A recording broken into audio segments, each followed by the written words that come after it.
Alex Jones is one of the dumbest people on the internet. Full stop. Hands down. Dumb as hell. And I understand this is going to end up triggering a few of you out there that are big Alex Jones fans stumbling across this video, and that's entirely fine with me. And the reason why I want to say that Alex Jones is one of the single most stupidest, dumb mofos that I've come across on this great wide tube-based internet is because he cannot stop defaming people and he cannot stop getting sued for it. Now, before we go into the story, allow me to just kind of preface this with a few examples. Okay, go back to the beginning of 2017. Well, really the tail end of 2017. There was the good old Pizzagate scandal. I'm not going to go into the details of that, but ultimately Alex Jones and InfoWars at large was very much pushing it. They were talking about what was happening inside of a pizzeria in Washington, D.C. Come March 2017, Alex Jones had to issue a public apology and a full retraction of any and all comments he made about James Alefantis, the owner of Comet Ping Pong, and that kind of stuff with the going on with Pizzagate. Because, well, it was proven to be false when a gunman who cited InfoWars as a key source went into Comet Ping Pong and cleared the place out by firing off some rounds and trying to find the child sex dungeon. That happened. The next month, Alex Jones had to once again apologize for public comments he had made and also a full retraction about comments he had made about Chobani yogurt, because he had made the comments that they only hired refugees and then those refugees were essentially raping people. He had to apologize. Why? Because of threats of lawsuit. Now, these both happened and were ultimately usurped by his custody battle about a month after that. But 2017 was not a good year for Alex Jones. And even though right now he's facing a couple different lawsuits for discrimination, one for sexual harassment from previous employees, he's also being sued once again by a person who was not even a survivor of Parkland, but a person who Alex Jones basically said was, hey, this guy is the shooter.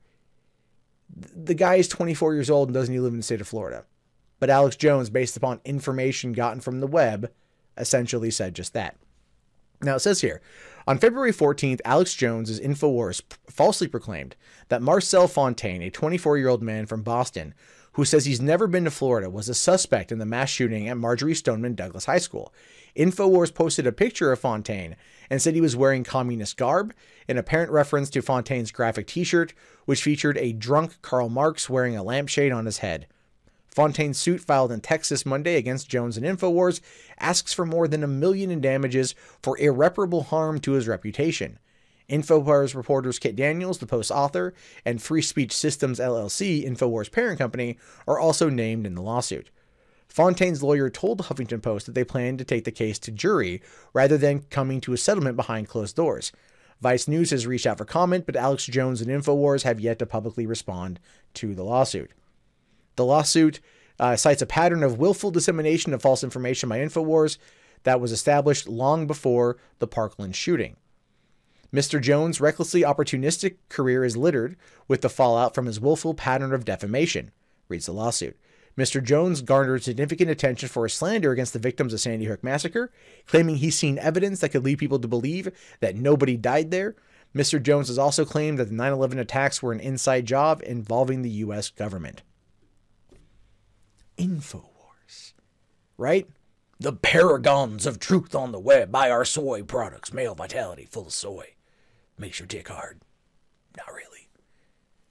This is what we're dealing with here. This is one of the reasons why he's not only one of the stupidest individuals on the internet. He is dangerous, in my opinion. No, he is. I mean, he doesn't ever stop. He doesn't ever stop.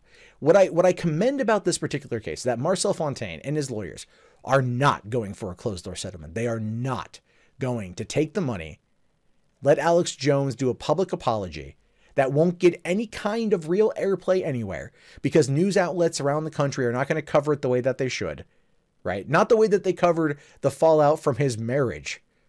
Okay, they didn't cover the Pizzagate stuff. They didn't cover Chobani stuff. They covered Sandy Hook, but that was years ago. He's moved on, done as dumb of things. And he's also walked back Sandy Hook too multiple times. This man is a charlatan to the nth degree. He's a snake oil salesman that tells you that that water is good for you when this water he's selling is generally poison. And there are so many people out there that just believe him. They believe him because he can put on a good show. He can get angry and fired hands come together. You tear off his shirt and, you know, get real into it. And don't get me wrong, those are some of his best moments, right? The turn the freaking frogs gay thing, fantastic.